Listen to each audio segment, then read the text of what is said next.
Il s'appelle Maître Gérard Bénichou, il est avocat forcément, il est en Israël depuis 1981.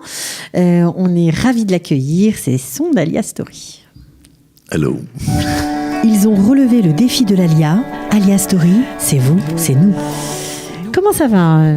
Alors je dis Gérard Bénichou, je dis Maître... Gérard, ok. Comment ça va Gérard? et vous? Super. Je suis ravie aussi. de vous accueillir parce que Écoutez, dévoiler un peu le on fil... n'a pas de prix d'être aujourd'hui, en 2018, en Israël, à Jérusalem, avec une télévision francophone. Ça n'a pas de prix. vous fait plaisir? Ça me fait plaisir parce qu'il y a 40 ans, ce n'était pas envisageable. Il n'y avait rien. Il n'y avait rien. Il y avait un no man's land pour les Français. Il n'y avait vraiment rien du tout. C'était difficile, on va dire, existentiellement parlant. C'était difficile par rapport aux Français qui étaient là et qui faisaient en sorte que ce soit difficile, encore plus difficile pour ceux qui arrivaient. Ouais. Il y avait je me rappellerai toute ma vie. C'était la honte d'être francophone, c'est ça? D'être français? Ouais. Je me rappellerai toute ma vie quand j'ai dû faire valider mes diplômes. J'ai quand même un 3e cycle de droit. Je suis allé voir Claude Klein, qui était à l'époque le patron de l'université, décan de l'université de Jérusalem. Exactement, c'était pour faire valider mes diplômes. Il regarde mes diplômes, il m'a dit non, mais je vous conseille d'aller étudier à la fac avant que je vous. Je dis quoi, étudier à la fac? J'ai des diplômes qui sont valables.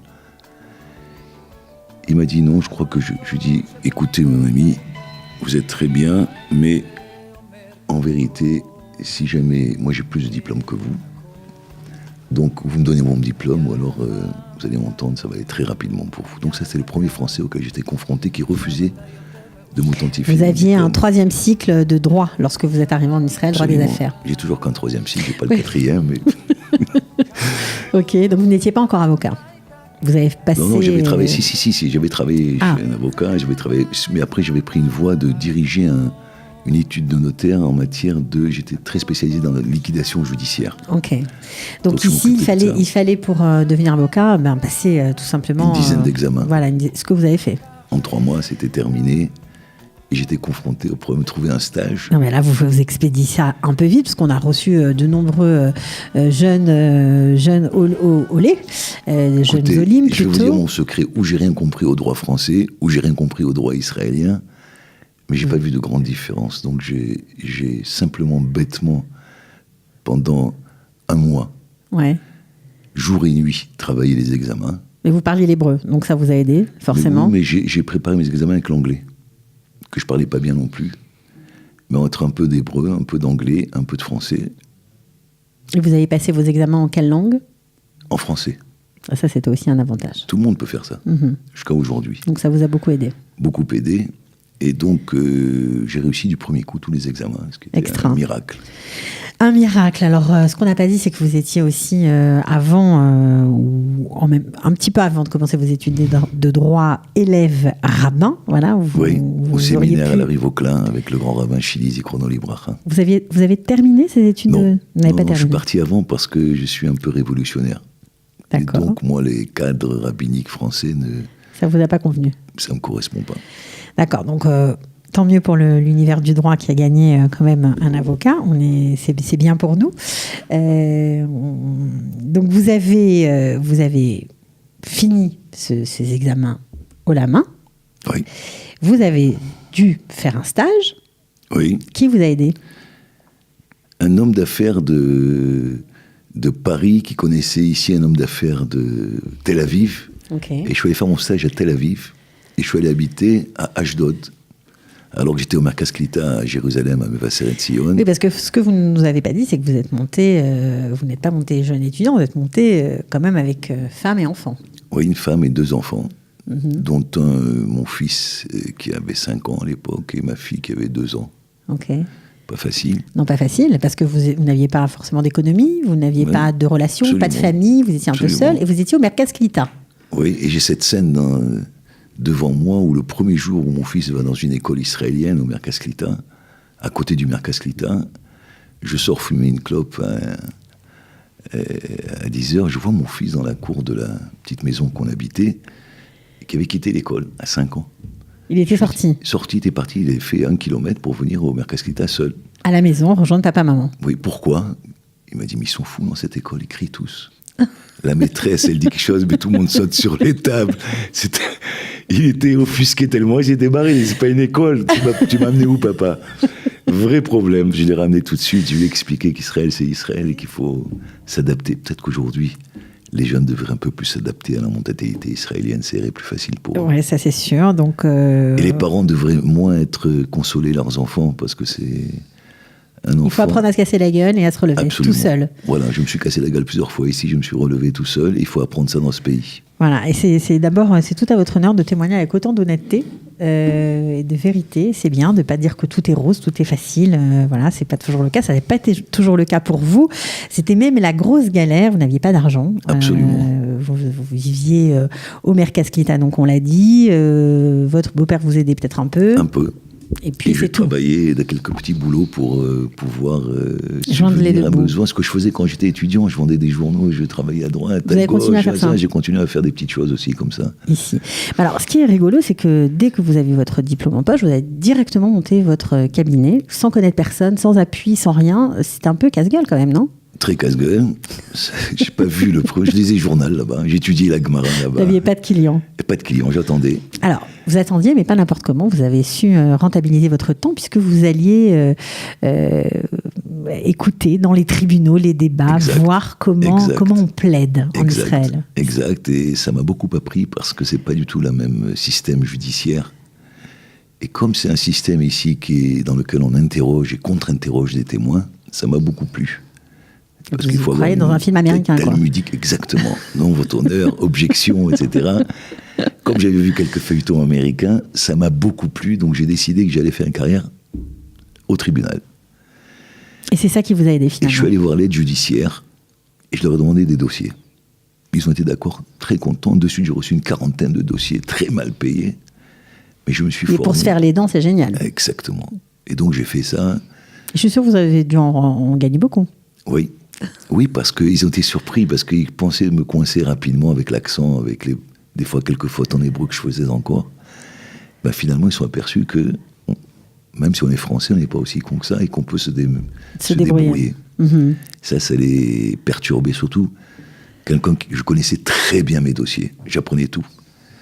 Eux, Israéliens, ils ont eu l'intention, ces jeunes, à laisser un peu de côté certaines choses. Quand c'est des dossiers d'aide judiciaire, ils n'en avaient rien à foutre. Moi, je me suis très engagé là-dessus. J'ai gagné pas mal de procédures. C'est comme ça que vous avez réussi à vous faire une réputation? Grâce à ces dossiers? Je pense. Ouais. Je pense. Alors, comment on fait? Comment on se mesure? Parce qu'on n'a pas tout raconté, mais vous avez dû aussi faire l'armée après votre stage. Donc, vous faites l'armée, vous avez votre cabinet, vous avez aussi les Milouim qui rentrent en ligne de compte. Vous êtes seul, vous n'avez pas d'équipe. Comment on fait? Je suis un juif croyant. D'accord. Je pense que Dieu est avec nous. Et quand il est avec nous, il ne nous abandonne pas. Ça, et donc, sûr. on peut tout faire. Et des hauts, des bas. Je pense que l'homme est né pour avoir des épreuves. Et qu'il devient un homme lorsqu'il a des épreuves. Et c'est en fonction de ces épreuves qu'on voit sa qualité. La façon dont il réagit aux épreuves. C'est ça. Et je crois, ça ne veut pas dire que j'ai des qualités, mais je veux dire par là que les épreuves que j'ai eues dans ma vie ont été importantes.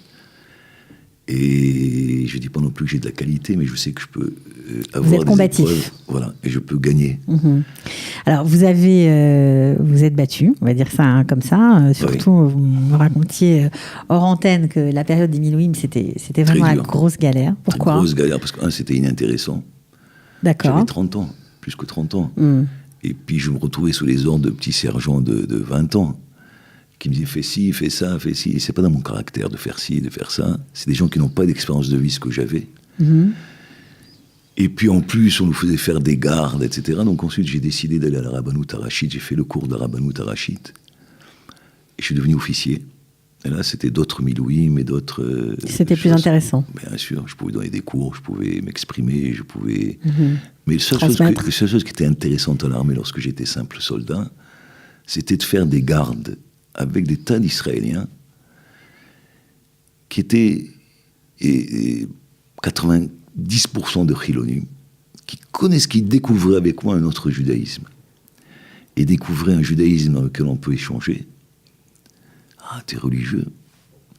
Ils découvraient avec moi un judaïsme sfarade, et non pas conquérant, mais accueillant.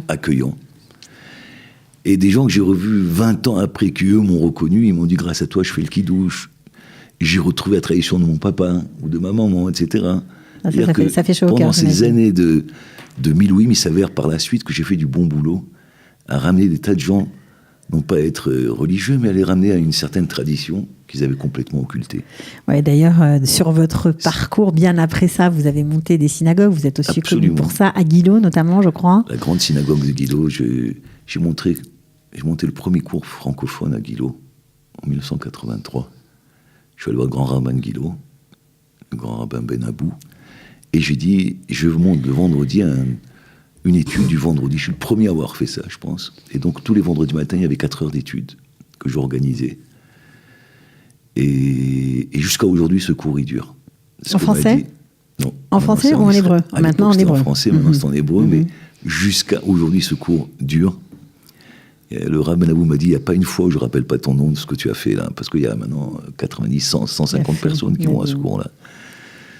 Donc, j'ai créé la première communauté francophone en Israël, donc à Guillot, où il y avait quand même 300 familles. On priait dans un préau d'une école, on déménageait chaque samedi soir et les chaises. Il y en a encore qui prient dans les écoles et dans les parkings. Ça existe encore à Roma notamment. Ouais. Oui, moi j'étais le premier, je pensais que ce serait terminé après moi. Apparemment, ça continue. Ça continue, de bon. Ouais, après, j'ai trouvé de l'argent pour construire. Je suis parti à Paris chercher de l'argent. C'était des grands combats, mais Baruch Hashem, ceux-là, on les a bien réussis. Ouais, vous avez fait plein de choses, vous avez monté aussi une communauté à Shaarei Chesed, et puis vous êtes aujourd'hui rabbin d'une synagogue à Césarée, à Néo-Golf. Exact. Voilà, donc, ceux qui passent le Shabbat en vacances là-bas, on peut les accueillir. Auront le plaisir d'être reçus par moi. Donc vous avez continué à mener vos deux amours, le droit et la Torah voilà. Ensemble, bravo. Alors aujourd'hui, après tout ça, après toutes ces années passées en Israël, comment on arrive justement, je pense surtout aux petits entrepreneurs qui démarrent, pour qui la vie n'est pas toujours simple ici, comment on passe de la période où c'est très très compliqué, où quand on part en Milouim, le cabinet est au bord de fermer ses portes, à rendre l'affaire un peu plus saine. Ça arrive ou c'est toujours... il faut toujours être très croyant? Ça arrive, mais je crois au miracle. Je crois au miracle. Donc il n'y a pas de recette. Je vais vous dire, je dis à des amis, moi j'étais au lycée un nul en mathématiques, mais grand nul. Jusqu'à aujourd'hui, je ne sais pas comment j'ai le bac. J'ai eu mon bac en France.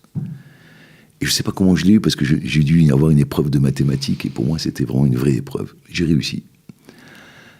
Là c'est la même chose, je suis tombé 10 fois, j'ai eu des grandes découvertes dans les banques, c'était très dur de revenir, de payer les salaires à une secrétaire, de payer le bureau, de payer à manger à nos enfants, c'est très très dur des fois. Pendant longtemps? Pendant longtemps. Plus de 10 ans? Oui, plus de 10 ans. Ça fait 10 ans que ça fait votre aliyah. Non, ça fait plus longtemps que ça. Ça fait presque 18. C'est dur. Israël est un pays révélateur de la difficulté. Et ce que je pense, c'est que... Vous savez pourquoi? Il y a une question que les Chachamim me posent. Pourquoi Israël, les Hébreux en sortant d'Égypte, au lieu de sortir d'Égypte dans Israël, on ne les a pas laissés en Égypte, on a dégagé les Égyptiens?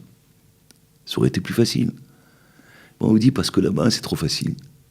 Il y a de l'eau, on ouvre les alluvions du Nil, et puis l'Égypte est inondée, on peut faire de la culture, etc., etc.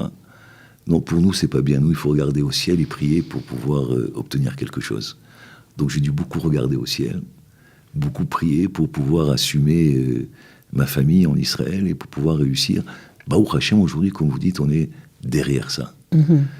Ça prend du temps. Non, mais c'est bien parce que je pose toujours ces questions-là parce que je sais qu'en Israël, c'est une question centrale qui revient pour beaucoup de familles, beaucoup de nouveaux immigrants qui ont une certaine façon de vivre en France. Quand ils arrivent ici, après 2 ans, 3 ans, c'est souvent la catastrophe. Donc, il ne faut pas se décourager. Moi, je suis venu avec aucune prétention. Il faut venir ici comme si on était un travailleur portugais à Paris. Ouais. Voilà, c'est ce qu'on est. On est des sous-mecs. Même si on a des droits, on n'est pas encore des vrais Israéliens. Après 40 ans... Et vous parlez comme ça après tant d'années d'Aliyah. J'ai pas compris tous les secrets des Israéliens. Et pourtant, vous êtes avocat, vous parlez l'hébreu, et vous parlez encore comme ça. Mais j'ai pas compris comment ils vivent, comment ils peuvent vivre avec des salaires tels qu'ils gagnent. J'ai pas tout compris encore. Mais je suis sûr qu'il y a un secret quelque part. Je suis sûr qu'il y a une aide quelque part. Je suis sûr, parce que je suis croyant. Mais je suis sûr aussi que Israël, j'aurais même pas pensé une seconde à repartir d'Israël. Quel a été votre moment le plus difficile ? Votre moment en Israël le plus difficile ? J'ai perdu un fils il y a une vingtaine d'années. Ça, c'était pour moi le moment le plus difficile de ma vie. Et donc, c'est un garçon qui avait fait l'armée, qui avait fait des combats au Liban, qui était à l'Yeshivat Esder, qui était un Talmid Chacham et un combattant. Et quand je l'ai perdu, ça a été pour moi... Comment il s'appelait ? David. Zichrono Libracha. Et il est décédé en faisant une mitzvah, en partant être témoin d'un mariage. Il était avec le marié, les parents du marié et l'autre témoin. Et les 5 sont partis. Ils ne sont pas revenus. Ils ne sont pas arrivés au mariage non plus. Comment on peut se relever de ça ? D'abord, c'est beaucoup d'études de Kabbalah, de Sod, de l'intériorité de la Torah. C'est beaucoup de réflexions sur la vie humaine, notre condition. Qu'est-ce qu'on peut dominer, qu'est-ce qu'on ne peut pas dominer. À partir du moment où son ego, on l'enlève et on dit « je peux rien dominer », on peut accepter toutes les situations. Et si on accepte toutes les situations, eh ben, tout nous sourit. Moi, une fois, j'avais un monsieur très sympathique, Zichrono Libracha, qui avait fait son aliyah à 50 ans. Ses enfants étaient là, il s'appelait monsieur Richard Dan. J'oublierai jamais. Il ne comprenait pas 2 mots d'hébreu. Alors, dans la rue, il allait demander un renseignement au Misrad Apnim ou n'importe où. Et il commençait sa phrase « Ani Ole Chadash » avec un grand sourire. Et les mecs lui souriaient et l'aidaient. Mais si on va en donnant des coups et en voulant faire des choses... Il faut sourire ici. Sourire à Israël et aux Israéliens pour qu'on nous respecte, qu'on nous aime. Alors, je vous ai demandé le moment le plus terrible, le moment le plus festif, le plus joyeux, celui qui fait que vous êtes toujours là. Et... Je vais vous dire, tous les jours sont festifs. C'est beau. À partir du moment où on comprend... c'est beau. Je veux dire, se lever à Jérusalem le matin, en été ou en hiver, ça n'a pas de prix. Avoir conscience de cela, quand on voit ce qui se passe dans le monde entier, avoir conscience qu'on fait partie de ce peuple merveilleux, qui fait des choses extraordinaires, avec des plus, des moins, des voyous, des bons, des mauvais, tout ce qu'on veut. En tout cas, on est un peuple extraordinaire. Donc, faire partie de ce peuple extraordinaire, ça nous donne un sourire tous les matins qui nous permet ensuite d'affronter n'importe quel quotidien. Quel est le défi que vous n'avez pas encore relevé, que vous aimeriez faire, un combat que vous n'avez pas encore mené ? Écoutez, j'ai failli faire de la politique, ça vous parce aurait que bien je été. pense que j'aurais pu faire des choses. Oui, je suis certaine. D'un autre côté, ma sensibilité m'a empêché de faire ça, parce que je sais qu'on prend beaucoup de coups. Et j'aime pas trop les coups, et sinon il faut que j'en redonne, et j'aime pas ça non plus. Donc voilà, mon grand regret peut-être, c'est que je ne me suis pas trop investi dans des grandes causes nationales, même francophones. J'ai fait des synagogues, des machins, etc. Mais c'est pas... Mais il n'est jamais trop tard pour bien faire. Oui, et donc c'est peut-être mon regret. Il y a un moment donné où vous mettez vos capacités, ce que vous êtes d'un côté, de l'autre côté, ce que vous auriez pu faire. Mm-hmm. Vous apercevez que c'est ça le Guéhinom, l'enfer.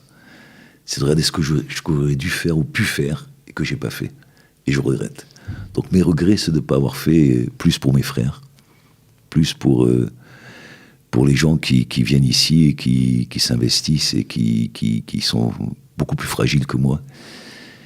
Et je pense qu'il y a de quoi faire, parce que je sais que vous faites ici, et je vous souhaite beaucoup de courage, parce que on donne juste la parole. Moi, je ne fais pas grand-chose, je donne juste la parole. Non, mais ceux qui le ceux font, qui sont derrière, franchement, ils sont très admirables. Kol hakavod, ce qu'ils font, c'est Yotse Minaklal. Ouais, encore une occasion de saluer Marc Eisenberg, vraiment. Absolument, monsieur que je connais mal, mais ce qu'il fait, c'est fantastique, et Alvaï qu'on ait d'autres personnes comme lui qui soient capables de relever ce genre de défi. Ouais. Il l'a fait, il est en train de réussir, et je lui souhaite beaucoup de chance. Ok. Bon, en tout cas, Gérard Bénichou, c'était un plaisir. En plus, j'avais l'impression d'avoir Jean-Pierre Mariel à côté de moi, avec cette voix inimitable. Ça nous berce, c'est magnifique, vraiment. C'est vrai, quand je donne un cours, il y a beaucoup de gens qui s'endorment. Non, mais ça attire, c'est extraordinaire. Vraiment, c'était un plaisir pour moi de vous écouter. Merci beaucoup d'être venu, et je vous souhaite de ne jamais connaître le Guéhinom, voilà, d'avoir que des défis relevés. Que nous ne rencontrions que dans des bonnes circonstances. Que dans des bonnes choses. En tout cas, à vos dispositions pour revenir dans d'autres sujets. Avec plaisir. Au revoir. Merci. Ils ont relevé le défi de l'Alia. Alia Story, c'est vous, c'est nous.